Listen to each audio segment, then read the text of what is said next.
Hey everyone, welcome to Wondering Jews with Mijal and Noam. I'm Mijal. And I'm Noam, and this podcast is our way of trying to understand the Jewish world.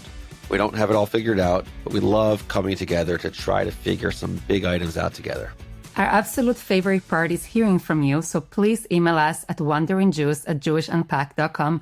And I really mean this, by the way. Like, I know we say it at the beginning of every episode, but getting an email, getting a comment, getting a text, it makes a really big difference. I totally agree. We view this as a community. It really is a community, and when we hear from people in the community isn't just two people, right, Mijal? There's probably like a whole Jewish idea in this. That's like, oh my gosh, it's just going to take me down a rabbit hole. Okay, right? don't keep going. Keep going. Don't ask me that. But it's awesome to have everyone in this community and the engagement, the interactions, the conversations. And it also helps us just continue to produce new content. We get great ideas from you. And speaking of which, great ideas. We've been sharing and listening and talking with people who have great ideas for a year now. You know, that's pretty awesome. So Wondering Jews, we launched this a year ago, and it's been an incredible experience. So, and we're going to do a lot more. So get ready for that. Yeah, after a year of having amazing guests and amazing ideas, we've released like 5 top staff picks. And it's been just nice to see how excited people have been and reaching out and telling us how much they enjoyed hearing the staff's favorites and even telling us about their own favorite. So today we're going to re-release an episode which over and over again, we heard from our community of Wondering Jews saying they really, really appreciated this one. So fan favorite was episode 28, A Journey Through Zionism, Identity, Politics, and Faith with our special guest and good friend, Rabbi Joe Schwartz. What do you remember from that episode, Noam? I mean, it was an episode where you got upset at him for not wanting to wear a kippah. I think that was Is that part of it. the only thing you remember from the episode? Well, that's the fun part of it. That was the fun part of it. Okay, but you're making me sound... Okay, but can you explain? Do you know why I was upset, or I'm just like the person who gets upset if you don't wear a kippah? Let's just leave it out. Let's just leave it out there that Mijal is upset when he doesn't wear a kippah. Why do we have to explain it? There was a good reason for it. Okay, fine. And I gave you guys blessings. Oh, you did? That was awesome. That was great. Like Sephardic, like, you know. I know. I felt elder. I felt it. I felt it. I felt the moment. Yeah. Okay. You will see. I wonder if people would agree with my critique, or if I should have just been more chill and be like, Joe, do whatever you want. But it was his rationale that bothered me more than okay. So then we'll hear it. But I tell you what was really great. We spoke to a lot of things. We spoke about why he moved to Israel, which is not something, I don't know, 99% of American Jews do.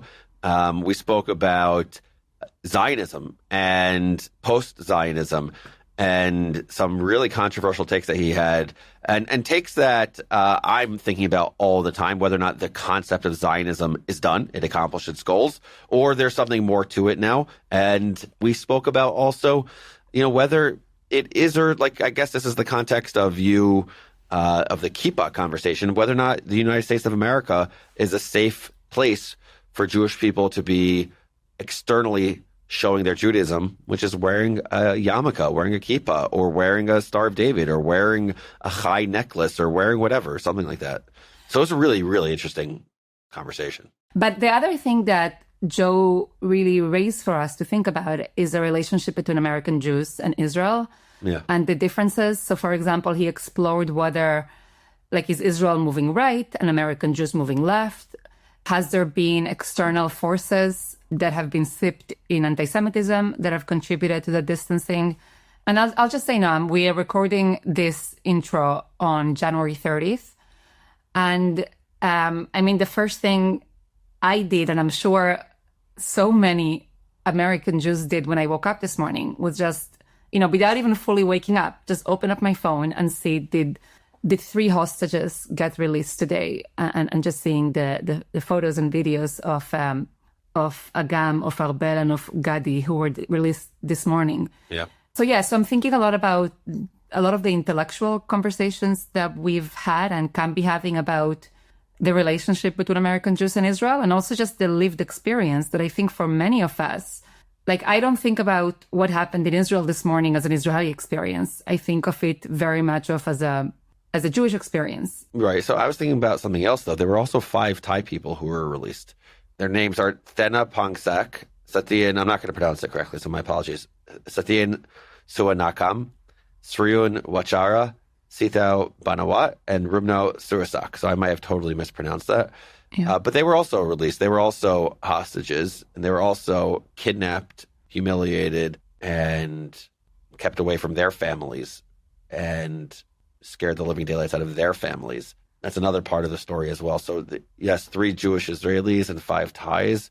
And these are people in my family. This is people that we've been talking about, people whose names are on our lips. And seeing them released, and even using the term hostages, which is what they are, I was also thinking about that. Like the 3 hostages, the hostage Arbel. When does that get to not be part of her identity? I mean, it's always, obviously, I don't know, always part of her identity, but the hostage Arbel, you know what I'm saying? Like that's now her story, the hostage Arbel. Yeah, there's like a whole other conversation, but today it actually hit really strong. I wasn't able to focus so much today. I just keep thinking that every hostage release is both so much joy and also just bringing us back to the trauma of October 7th.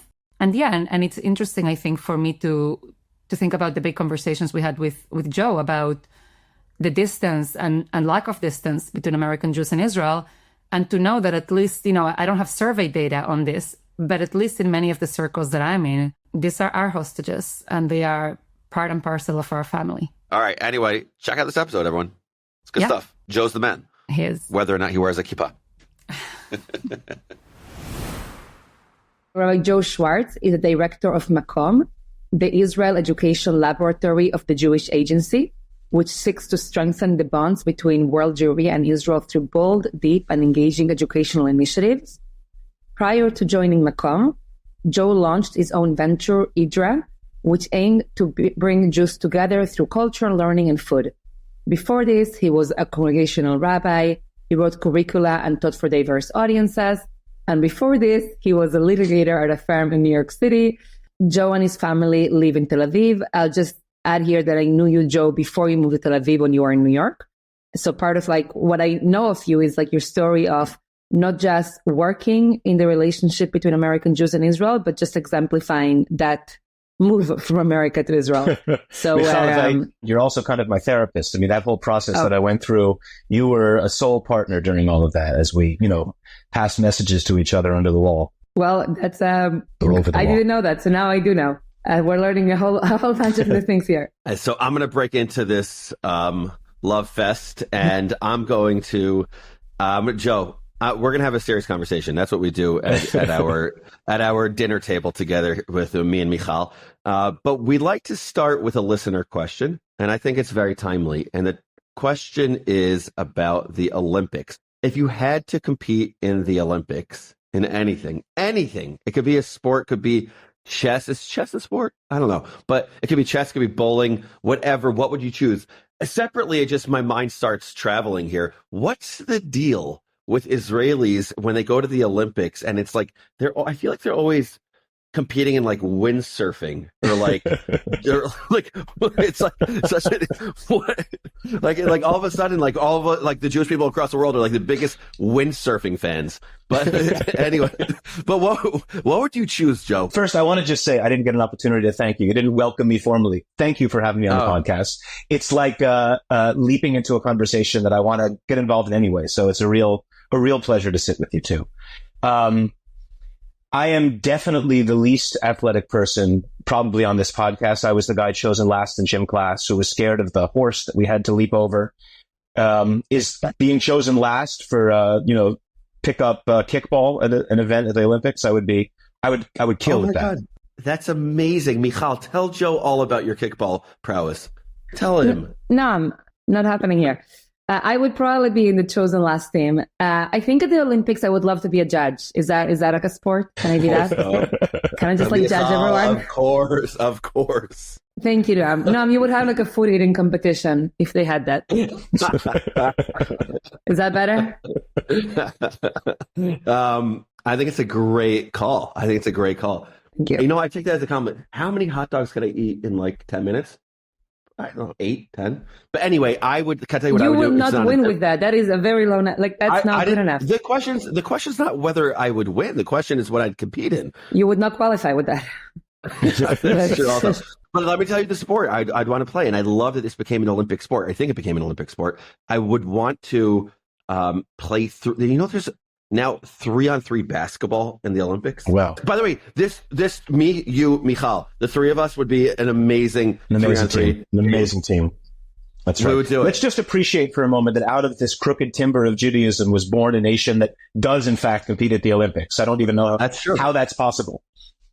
Even if it's windsurfing. You know what? I think it's part of the Zionist stream that we could speak about, the muscular Zionism from back in the day that they were talking about like looking at this as a maybe not every Jewish person has to be picked last in the sports competitions moving forward. Yeah. But Joe, let's dive in. Let's get into this. It is awesome to have you with me and Mijal at our dinner table.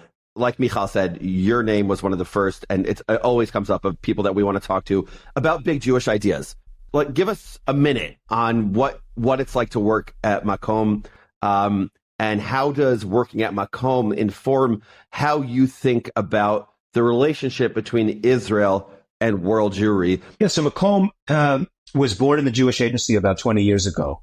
Johnny Ariel, great, well-respected educator, founded it in the recognition that something about Israel education wasn't working. The kind of old Zionist narrative wasn't having the traction it did, at least in the Anglosphere, which is what he was concerned about, where most diaspora Jews live. And they tried in those early days to devise a more complex way of teaching about Jewish peoplehood, the connection between Israel and global Jewry. And by the time I was brought on, which was in 2021, it was really clear that liberal Jewry and Israel were in couples therapy, were thinking about quitting couples therapy, thinking that wasn't actually working for them. And so I was given the kind of somewhat straightforward task to just make that work. Somehow work on this relationship between English-speaking Jewry and Israel. I don't know that I can solve those problems at all. It's, in those 3 years that I've been there, it's been an explosive time. And I think the whole dynamic between American Jewry, especially Anglo Jewry, American and British and Canadian Jewry and Israel has shifted considerably. I think October 7th represents a real watershed moment in the nature of that relationship. And I also think some of the factors that were contributing to what was called the distancing phenomenon have come to light. And we see it more clearly now than we did back then. What do you mean by that? From where you're sitting, what has changed? There's a perceived phenomenon. There are those that dispute that it's real, but I think most of us think it's real. Is that American Jews who are overwhelmingly liberal or progressive feel less and less at home in a Zionist discourse, less and less comfortable with a relationship with Israel, or have more and more provisos or hesitations about their support for Israel. And I think there's sort of a left-wing approach to it, or a left-leaning approach and a right-leaning approach. The left analysis has been, the problem is that Israel, it drifts increasingly rightward. And if you're further left, it's not just that, it's that the whole conception of Israel, the whole Zionist idea is kind of hopelessly irreconcilable with liberal values. That's one view. The right-leaning view is this is a problem of American Jewish identity, which is getting thinner and weaker. And kind of naturally, as a consequence of that, the connection to Israel will be thinner and weaker. And so the kind of left-leaning approach says, let's sort of address the ethical or value challenges between these two communities head on. And the right-leaning approach is, no, let's have stronger interventions at young age in American Jewish life to strengthen Jewish identity. And along with that will come a stronger attachment to Israel. I think that's where things stood before October 7th. I think after October 7th, we saw something else, which was that a huge part of the left and the institutions that are, essentially controlled by the left are deeply, deeply anti-Semitic. And that we've been putting young people into those institutions for a long time as that anti-Semitism has risen. And to my mind, we were sort of blind to the way in which we were essentially marinating our young people in an environment in which an association with Israel was, carried a strong penalty and has carried a stronger penalty over the years. And I think that left-leaning and even progressive Jews now see that quite clearly. They've recoiled from a lot of it. Not all of them, but a lot of them have. There's studies that show the kind of participation in Jewish events and Hillels on campus has grown since October 7th. And they're trying to figure out what their place is in the Jewish world and what their place is in the left or the liberal world that they called home. Joe, I want to make sure that I understand. So you said before October 7th, there were two assumptions as to what the problem was. One is Israel's too right wing. The other is American Jews are not Jewish enough. And you're saying that October 7th changed, if I understood the left wing diagnostics, which is not only like maybe they still think Israel is too right wing, but also it's realizing, and there's also a big problem. Use the word anti-Semitic. We can argue, is it anti-Semitism, anti-Zionism, where do they intersect? But there's like a really big issue with our institutions here in America. It's not just a problem about us and Israel. There's something about, That's really right. Interesting. I think we were looking for, like you would call it, internal factors, factors within the Jewish community that explain this sort of growing gap between American Jewry or North American Jewry, really mostly American Jewry and Israel. And what we recognize is actually there's a factor outside of the Jewish community that has been influencing this, or at least I hope we're seeing that. It doesn't mean that the first two are wrong. I think Israel is significantly right of American Jewry and is growing further right in all sorts of ways. And it's true that American Jewish identity struggles to maintain a sense of thickness and literacy. Those are both true. Joe, could you just tell me a little bit more about what you mean about the rightward shift in Israel? What is the rightward shift that you're seeing in Israel, and how do you identify politically? I think of you as someone who is on the political left. Maybe I'm wrong. The American political left, and that you critique from within. Is that accurate? I have to say at this point, I really don't know where I fall. I really am all over the map and I'm pulled in lots of directions. I feel homeless in America. I'm very grateful not to have to vote in this election in America. And I feel pretty homeless here as well. When we talk about the rightward drift in Israel, I think what Americans mean by that is a hardening of attitudes toward the Palestinians. For better or for worse, what the left came to signify in Israel, I think for worse probably, what the left came to signify was the Oslo process, the peace process with the Palestinians, the establishment of a Palestinian state. And I think it's fair to say that after the second intifada, culminating, I would say, in the withdrawal from Gaza in 2005, there's been a kind of a sense of that the peace process is hopelessly stalled. There's no particular urgency to resolve the Palestinian question among the Israeli electorate. Even before October 7th, there was not a great deal of support for the idea that there should be a Palestinian state.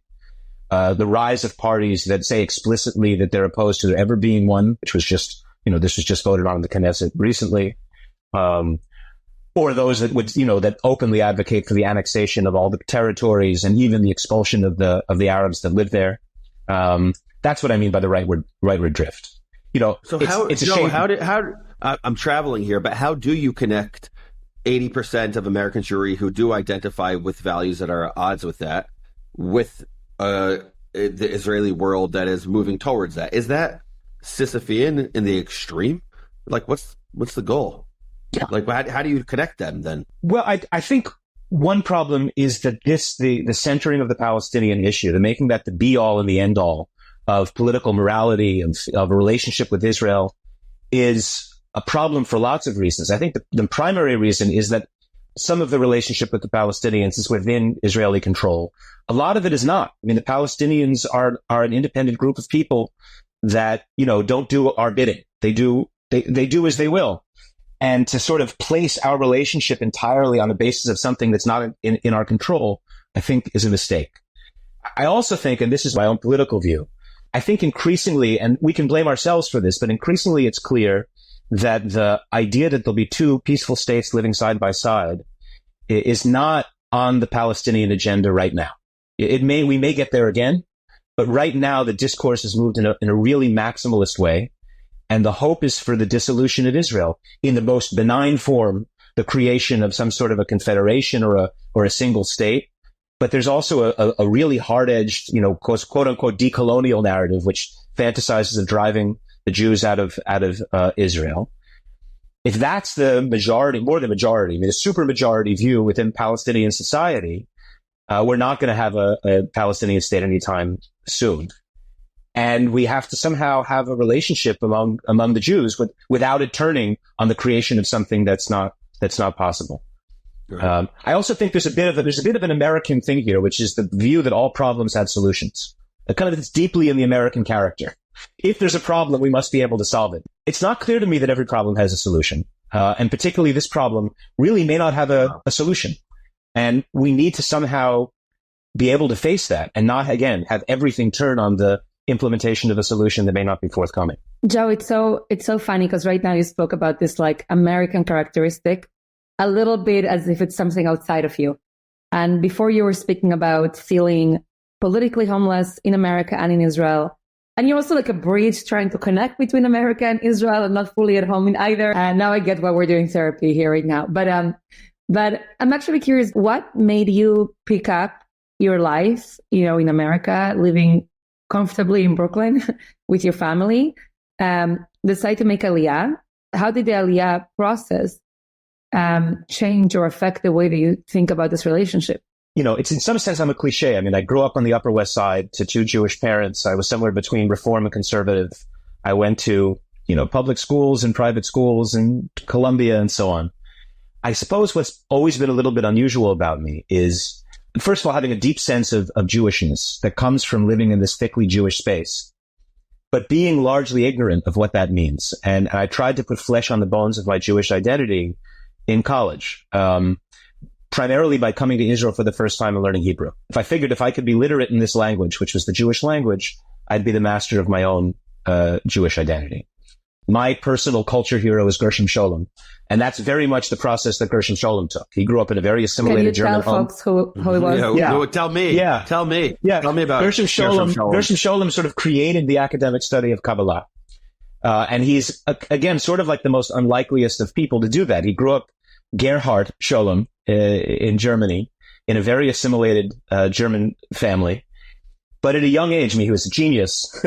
There's an important difference between the two of us. So, already at 15 or 16, he taught himself Hebrew and Aramaic, but he started with language. And he always felt that sort of being able to speak a Jewish language helps to sort of catapult you out of the assimilated environment you're in, and at least for a time, enter into sort of a thickly Jewish conversation. I think I've always been looking for that. And I really hoped I could find it in America. I hoped I could find it by deepening my knowledge of Jewish text and ritual, which is why I became a rabbi.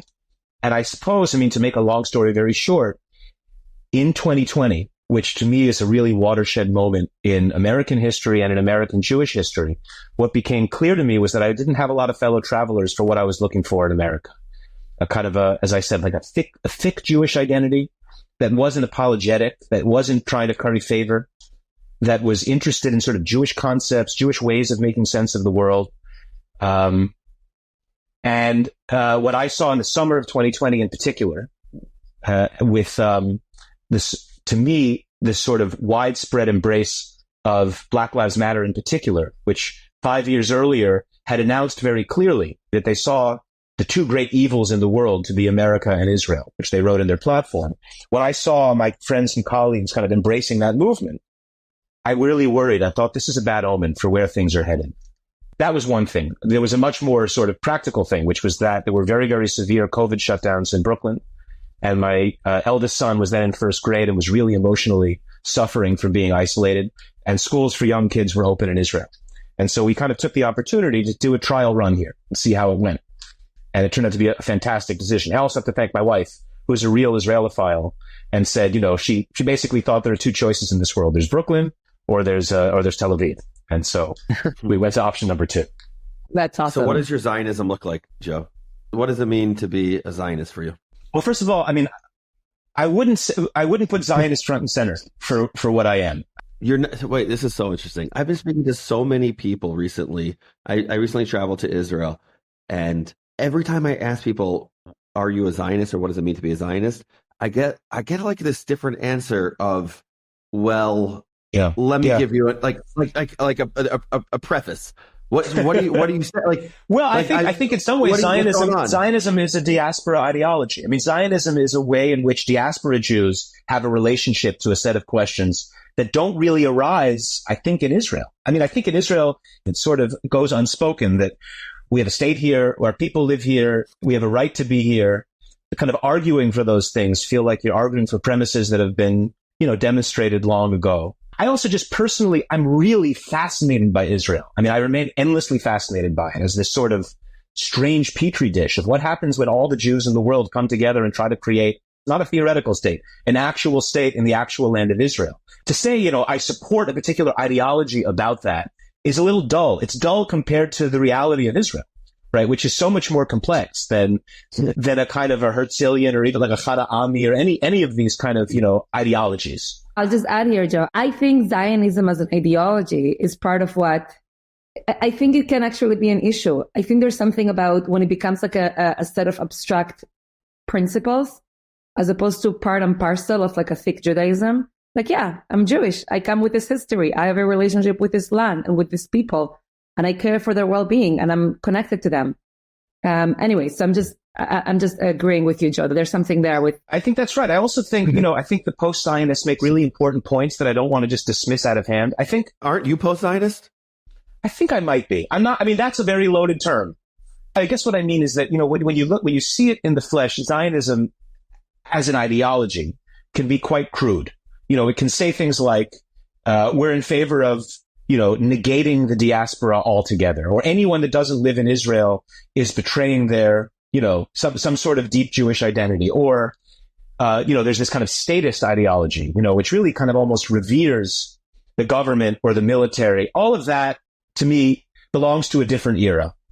And also, what I really mean is those sorts of things, I think, don't address the kinds of questions that we have today in Israel. I have a very minimal view of Zionism. I know there are people that think of Zionism as sort of an ever-receding goal. In fact, on the wall outside of my boss's office in the Jewish Agency, there's a big Herzl quote, which says Zionism is like a chalom ein sofi, an infinite dream, right? I don't say that. I think Zionism had two jobs. It had to rescue Jews that were in mortal peril and get them out of there, and it had to establish a strong state that could defend itself. And it accomplished those two things.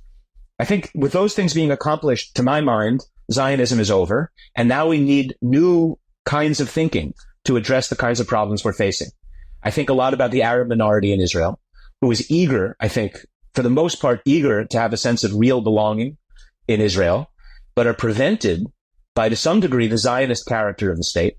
I would love to see, for instance, a very concrete example, I'd love to see two national anthems. I'd love to see one, Hatikva, and I'd love to see one that Arab citizens of Israel could sing proudly and really sort of wave their sense of belonging to this state. I think that's really powerful. That doesn't mean I'm not a Zionist. I mean, I do believe in Jewish sovereignty in this land, in that sense, you know what I mean? But it's sort of a trivial meaning. It doesn't really address the deep questions that this place is facing. I'm reflecting a lot about my recent trip to Israel, and something that a lot of people said to me is, Noam, what are you still doing living in the United States of America? Like, seriously, what are you still doing there? And what they meant is they look at what's happening in France with the world going to the extreme right or the extreme left. They look at what's happening in the U.S., and they say, basically, Joe, no, you're wrong. Zionism isn't over. Those two goals haven't been achieved. Wherever Jews will be, there will be problems, and there will always need to be a Jewish state that's there to save the Jewish people wherever they are. Right? So, like, do you think that's extremist thinking, or do you think? I think it's a little hysterical. I mean, I think what's true about it is that America is not quite the fantasy land for Jews that it was. I mean, I'm sure you've all read Franklin Foer's piece in the Atlantic, which I recommend, about the end of the Jewish Golden Age in America. Yeah. I think it's worth reading. You know, yeah. I think that there's a huge distance between it's not the Golden Age for Jews and the cattle cars are coming for the Jews on the other hand, right? I mean, right. You can say, I think that there's a kind of like this should be a familiar thing to students of Jewish history. The elites in America are not so friendly to Jews. You know, you can't necessarily get the jobs you want. You're not going to necessarily be invited to the biennial art show in the way that you want. You're going to be excluded from certain places. There's going to be a bad smell that's associated with you. It's not nice. But, you know, that's not the end of the world. It's not the end of the world. I think you can still live a very good life in America and avoid all of that. I think it's particularly painful for American Jews and for Western Jews for whom achievement is a very, very important value, and being admitted into the heart of power is a big deal. And I think it's increasingly true in certain spheres of life. It's true in academia, for example. Now, you know, you can't be a proud Jew who's a Zionist and expect to, you know, have the right advisors and rise through the ranks and say in the humanities today. That's not going to happen. But then again, as I say, that's not the Holocaust. That's something else. I want to turn the question back on you guys. I mean, what do you make of this? Obviously, something has been revealed since October 7th, right? Whatever we're seeing on campuses, in the arts and so on, it's something. It's something. So how are you making sense of this? I mean, do you think that is it more than just that the golden age? Do you agree the golden age of the Jews is over in America? Do you think it might be, more worrisome than that, more actually, dangerous for the lives of Jews? I think it is still being written, to be honest. For me, there's too many questions that are still alive that will depend on a bunch of things that we have control over and we have no control over. Like, I don't believe that history is determined already. But there's some scenario where things turn actually dangerous for Jewish actual life in America? From where I'm sitting, I would say there's always a scenario.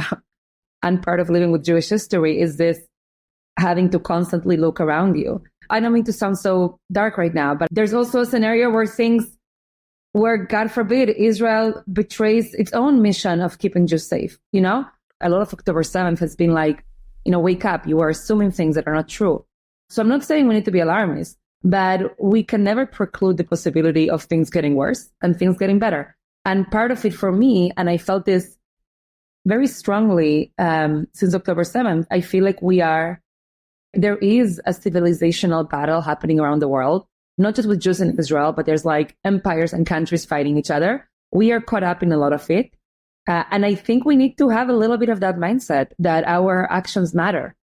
That our actions matter enough that we can do whatever is in our capabilities to make sure things get better. So I don't know if I'm answering the question clearly, or Noam, do you want to add anything? I want to answer this philosophically a little bit, or theologically, and also personally, because when you ask that question about what I see happening in the United States of America, my instinct is always to say, I'm not a meteorologist, I'm not a prognosticator, I'm not Nostradamus, I can't predict the future, I'm an educator, and that's the way I see the world. That was my initial way of thinking. But then I'm just thinking about, descriptively and personally, something that I'm struggling with is when I come to Manhattan, and I'm in Manhattan all the time, and something that I've done that I'm embarrassed about doing is I've taken off my kippah in the subway. That's a reality. I've taken off my kippah in the subway. I'm a kippah wearing Jew. It's part of my identity. It's who I am. And I've chosen at times to take off my kippah because I'm scared. I'm not sure what I'm scared of. Maybe it's the images I've seen on social media. Maybe it's the stories that I've heard.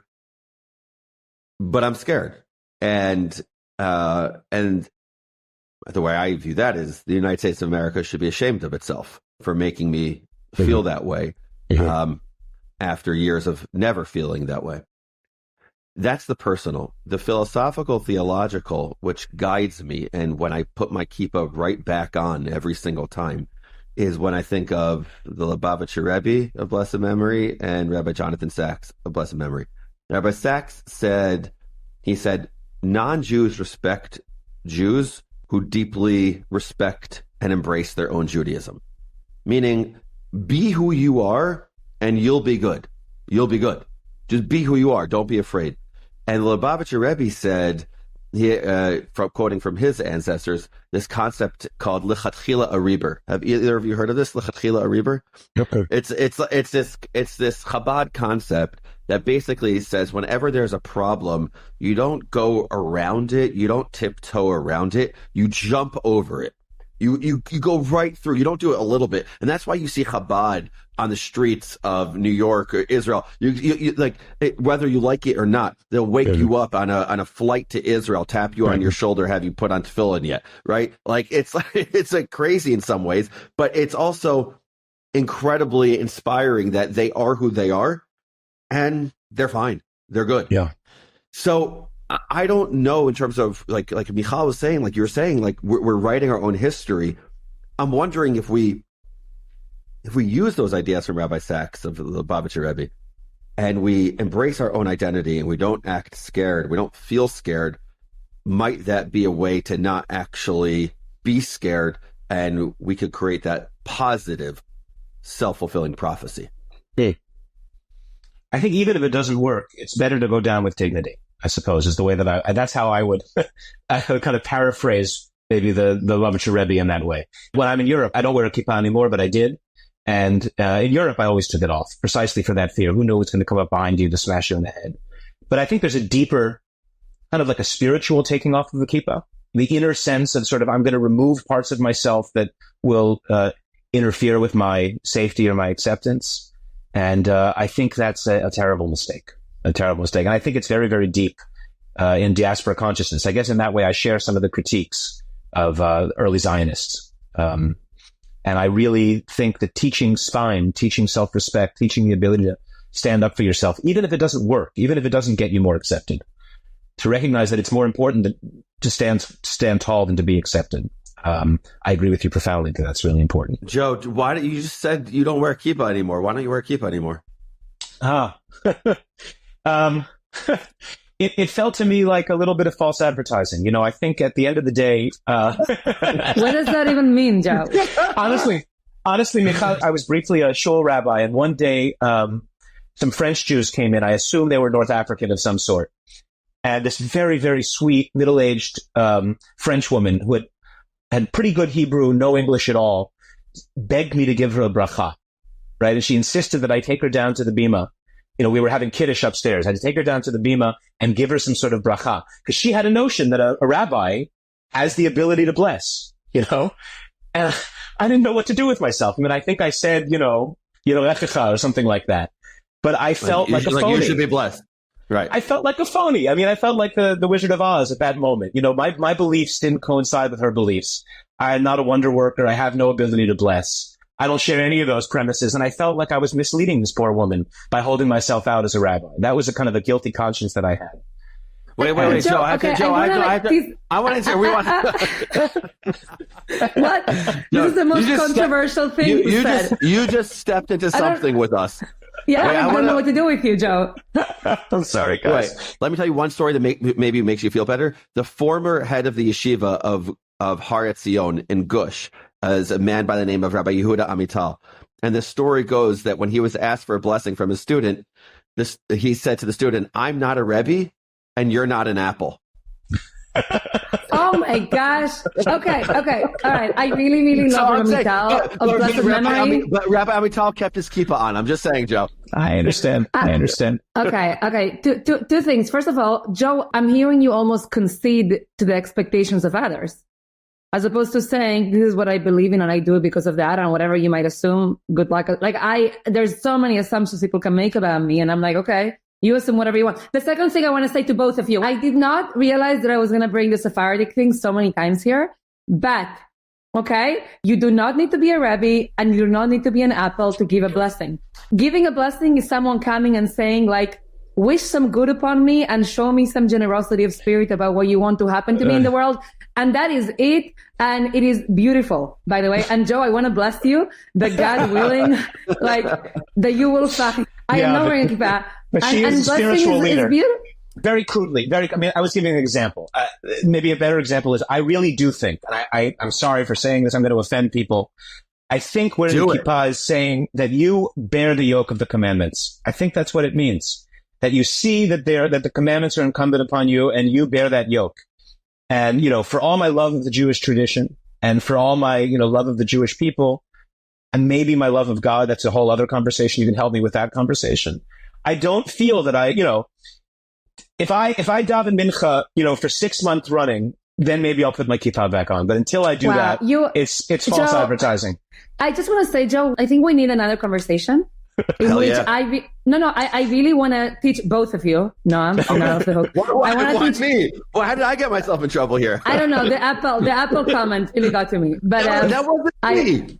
Yeah, but you brought it in. Okay, no, there's something about, it's so funny, Joe, because you're like, oh, I don't want to have ideology for Zionism. I want to be in the messiness of the land and the petri dish, and it's so complicated and beautiful and alive and organic. But then when it comes to Judaism, it's no, I'm going to have this ideologically consistent, rigid way of thinking about it. And I want to argue, Joe, that there is a similar approach in which we can have a live, organic, Mizrahi Masorti, if you want to call it, approach What does that mean? to... Mizrahi Masarati. What If you speak to a Mizrahi Masorti Jew, I'm using terms that are familiar like in Israeli society. So in Israel, you would say Mizrahi, meaning they come from the Middle East and North Africa, and Masorati, meaning they are not Dati religious and they are not Chiloni secular. Right. There's something else.